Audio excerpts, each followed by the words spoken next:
What's up, y'all? It's She Nigga Me TV, and it's your girl Macy. We back at it with another banger. Let's get today's video is a very emotional video.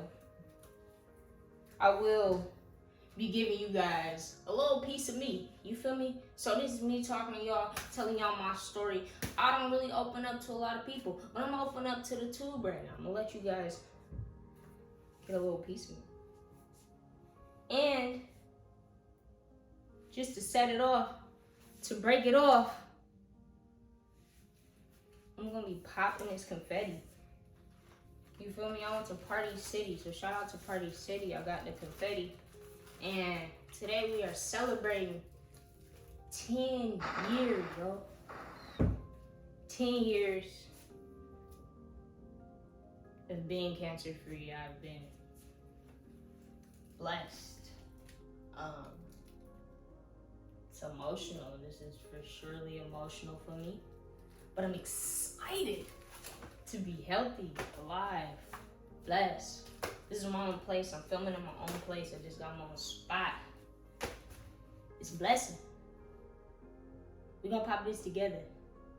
We're gonna celebrate. We're gonna celebrate more life to 10 more. We're gonna see 10 more, many more years. Cancer free, man. Cancer free. Before we get into this video, go ahead and hit that like button, comment, subscribe, you know what to do, and turn in post notifications on so you can notify when I post a video. I done post a couple of videos by now, so if you're still watching me and you're not subscribed, that's just pretty petty.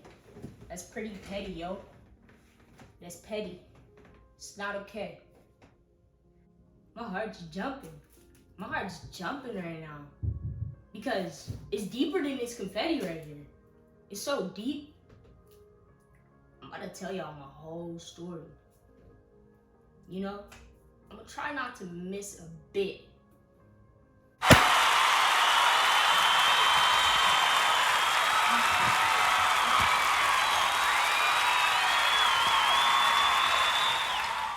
I probably just scared my neighbors, but it's just a little pop. Where do I start?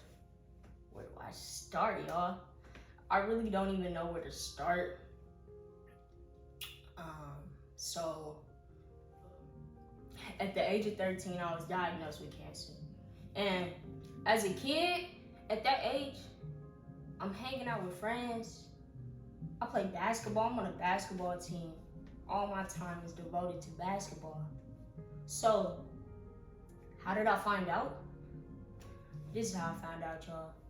So I had a huge lump on the side of my leg. Big lump, maybe the size of a grapefruit.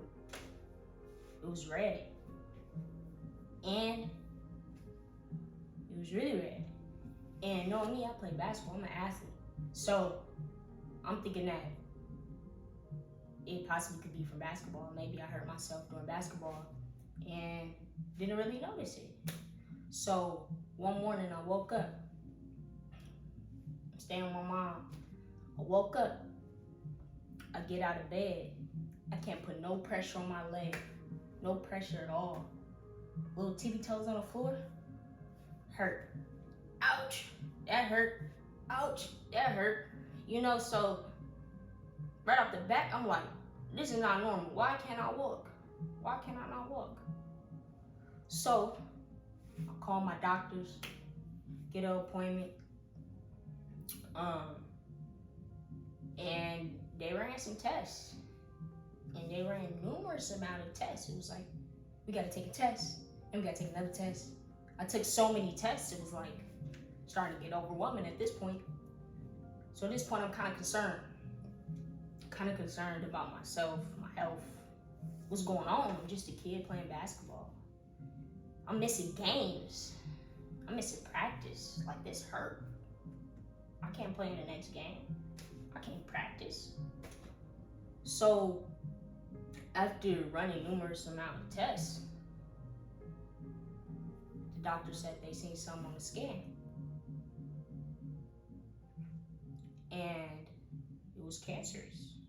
I personally found out through my mom, because I'm not old enough. Doctors called my mom. tell her everything. She called me. Hey, Mom.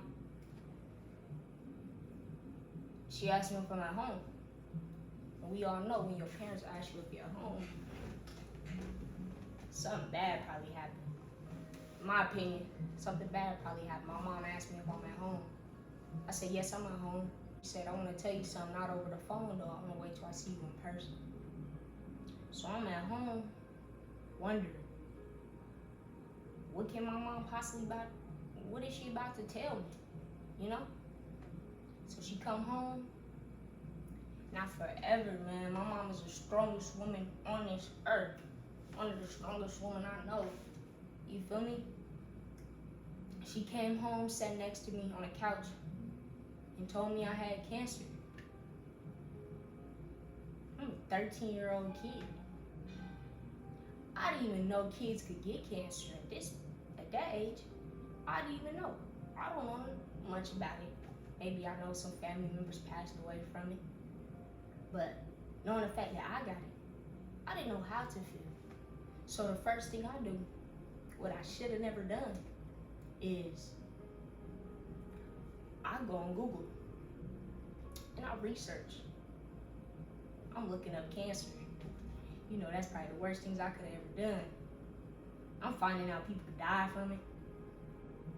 You know, I'm finding out, you know, the survival rate ain't that high.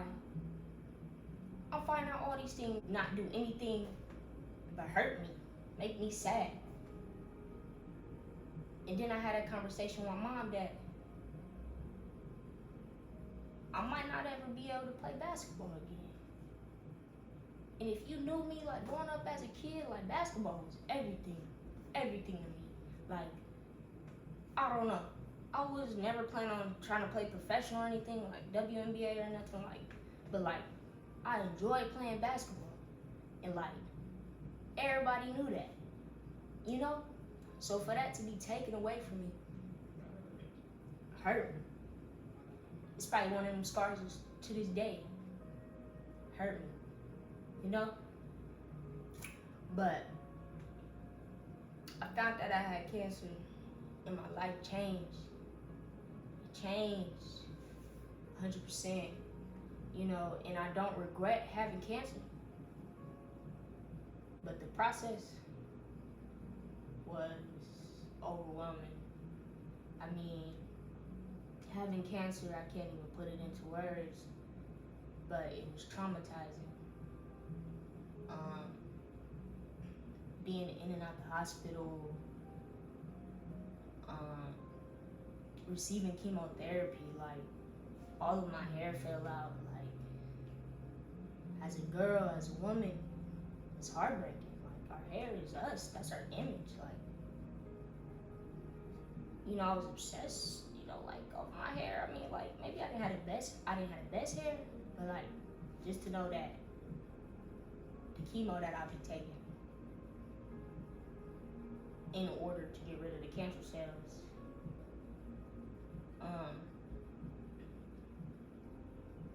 will make my hair fall out. And, you know, going into having chemo from the first treatment was like, I went into the hospital and I'm getting all these needles and IVs and all these tests, all this blood work. I'm losing my appetite. I'm feeling very sick every day. I'm laying in those hospital beds, just questioning, like, am I gonna live? Like, am I gonna be able to fight this, pull this through? But I tell you guys that I never once doubted that a cancer was gonna kill me. But I knew that I had a reason. I got a purpose on this earth. It was too early for me to go. I just had that feeling, you know? And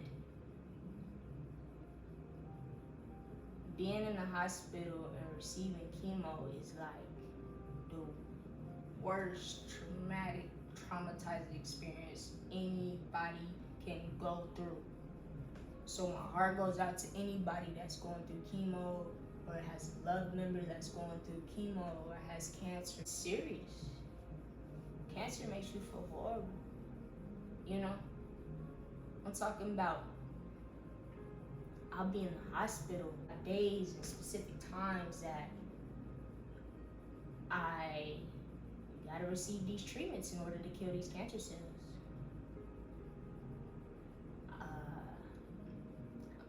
I was diagnosed with osteosarcoma, which is a cancer that is essentially developed in men. It's a bone cancer. Some of them can be cancerous or non-cancerous. Mine was cancerous. The plan, the treatment was like, I did 6 months of chemotherapy. And then after that, they decided to remove the tumor from my leg and do more chemo. After the tumor was gone, I did more chemo. And they took the tumor outside of my leg, and I seen it. Like, we have a picture of the tumor. Like, I even gave it a name. I named that tumor Oscar, man. That dude, Oscar, woo, sucked the life out of me. But once they removed the tumor, I went in the hospital bed recovering from surgery. And I'm like, okay, cool. You know, I'm thinking I could recover and play basketball next week and go back to hooping like right away. I wake up from surgery, I got like all these tubes on me, all this type of stuff, and they put a metal rod in my leg about this long. So I have a metal rod going from right here like that. But scar, this nice scar going down my leg, and that forever changed my life. I had to learn how to walk again, like a baby, like step by step. Me walking right now, being able to walk on my 2 feet is a blessing, oh man. Like, basketball was taken away from me, I couldn't hoop no more, but like, to be able to walk again, it's like, it's amazing to me because I know what I've been through to get to this point. Days and night with my therapist. You know, I went from a wheelchair, you know, to walker, baby steps, to hobbling on crutches. You know, from 2 crutches to 1 crutch. I'm over here getting teary now. But like, just to see the growth, the tremendous growth that I overcame, like as an individual, is like insane. Like, went from not walking to walking to now, like, I can do anything I want to do now, you know? Like, it took a lot to get to that point, to learn how to walk again, you know, to gain my confidence back from losing all of my hair going bald to growing this new, lovely, beautiful, gorgeous hair, you know? Not to be cocky or anything, but this is a blessing, yo. Like, this is not the hair I was born with. This hair regrew. I was bald-headed. I got made fun of. It got joked around. I wear wigs. I tried everything. You know? But then it came to a point where it was like, I don't care what nobody gotta say about me. I don't care how people feel. I don't care what they gotta say. I'm gonna be me. And if I wanna walk around with a little fade, no hair, no wig, no hat, I'm gonna do that. And I got to that point where I just didn't care. I walked around with that shade, beautiful boy hair, I was rocking it. Everybody knew. They said I was looking good. I was doing my thing. They couldn't tell me, you know. But deep down inside, of course I'm still hurt. Just see my hair fall out. It was sad. That they didn't have to chop my leg off. Having 2 legs, 2 full legs, even though one got a rod, is a blessing. They didn't have to chop my leg off. But after the surgery and I learned how to, get back, it took me a while to gain my strength, my muscles back, to be able to walk again. And, as time went, I learned how to walk again. I'm moving around faster, no crutches, no wheelchair. My hair is growing back. I'm starting to feel better. And I had a pretty high survival rate with my case of cancer, which is a blessing. We work with several doctors, multiple doctors, lovely nurses. I love my nurses. Just had an incredible team. They saved my life. They saved my life. Like,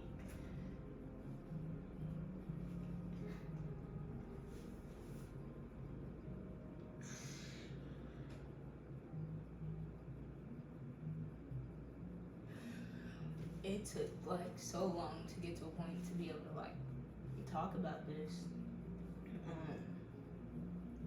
Even 10 years later, I'm still very emotional from it. Like, of course, I always think about what if it comes back. Of course, anybody that had cancer, I have a lot of cancer survivor friends, and a lot of support out there. But yeah, by the way, shout out to all my lovely survivor friends. Every single one of you guys. I know that we don't talk all the time, but if you guys are watching this video, shout out to you guys. Very good support system. I went to a camp, and it's a camp that's like designed for kids with cancer to go to. And it was so great. It was so lovely because it was a space for kids to get together who were all going through the same thing, to just spend a week out in the woods, look at the stars, lay under the stars, go kayaking, make friendship bracelets, whatever it was. But it was one place you could go and not be judged. You could feel yourself. When you're going through something and other people around you going through it too, it's a very good coping mechanism. The story continues. In like the second half of my treatment, I have more chemo. And of course, I'm still a kid. I'm in school. I'm still doing assignments. I'm laying in bed doing assignments. I'm homeschooled. I'm still pushing. I'm thriving. I just graduated from college. It's been a long strand. Through cancer, through survivor life, I maintained to go to school, keep that education. Having an education is very important. But I never let cancer bring me down. I couldn't let it bring me down. I couldn't let it stop me from being successful. But I was homeschooled, so when I was in the hospital receiving treatments or whatnot, I would have to go in and meet with my teacher and show her my work. And of course, I was embarrassed to go up to the school and stuff because I was very skinny. Very skinny. Like, I weighed like 99 pounds. I was very small. I wasn't eating much. All these harmful drugs going through my body, making me feel nauseous, body weak. I'm taking pain medicines to help with my pain that are making me hallucinate, making me feel horrible. I'm throwing up. I'm feeling weak. Like chemo, like I can't even put it in words how chemo makes you feel. But I used to cry.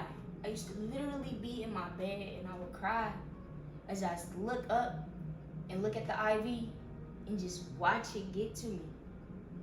Because I just knew what it was gonna do to me. I knew what it was gonna do to me. I knew it was gonna make me feel horrible. And it's like, it's really not fair that people have to receive chemo in order to beat cancer. Like, there needs to be a better cure. But one day I was going to school to turn in my work, and I'm walking in front of my school. Crack! My leg breaks. My metal rod has broken. I'm on the ground. I'm alone. And at this time, I'm actually on the phone with my dad. And my dad at the time was staying out the country. So I'm like, all right, Dad, I gotta go. Beep. Call my mom. Hey, Mom, what you doing? Blah, blah. Well, I told her what happened. I told her my leg broke. I got my jeans on. My leg is like bent to the left. I'm in excruciating pain, but I just can't believe it. Like, I couldn't believe it happened. So, like, I was so much in shock. I don't think I felt the pain at the time. So instantly, I'm telling my mom, don't call no one. Like, don't call the principal. Don't call anyone. Just come get me. Take me to the hospital, you know. Before I know it, we still on the phone. Everybody come out in front of the school, and they couldn't believe it.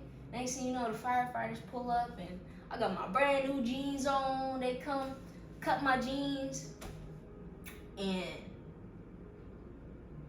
pants off. You know, I got my pants, new jeans. I'm upset. I'm hot. They put me in the ambulance. Oh my God.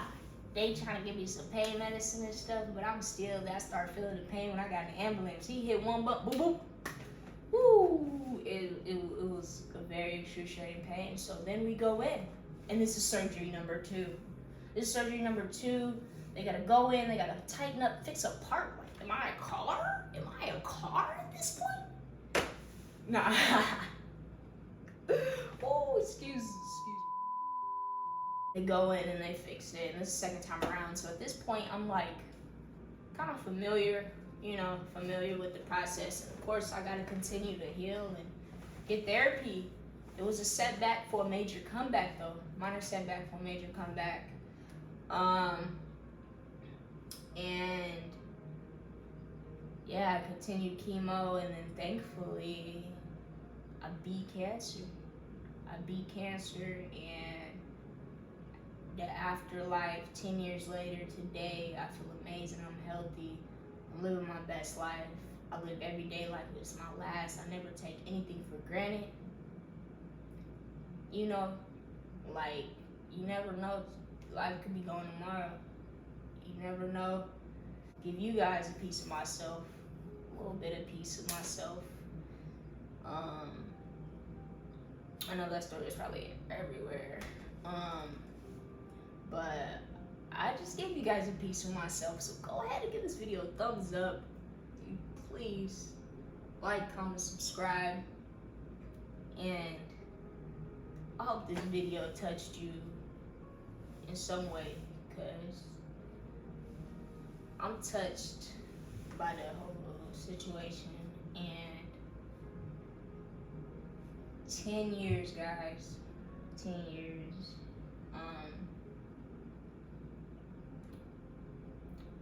Wow, 10 years. Whew. We gonna end the video like that.